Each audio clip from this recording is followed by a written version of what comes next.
يعني قبل استبعادك من سباق الرئاسة كان نجمك ساطعا ولا يزال في سباق الرئاسة أقصد طبعا يعني أنت بس رمز انت يعني. ما تبصش انا دلوقتي انا ده اول أنت اليوم مره. كاجوال ما شاء الله. ما انا طالع من الخيام بقى، هعمل ايه يعني؟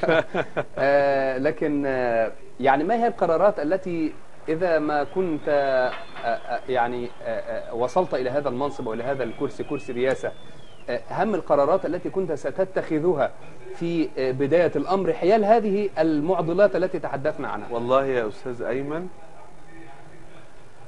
اولا بمناسبه كرسي الرئاسه، انا لو رحت كرسي الرئاسه هاخد الكرسي ده لانه كرسي كويس ان شاء الله. باذن الله. أضحكت الكنترول أنت.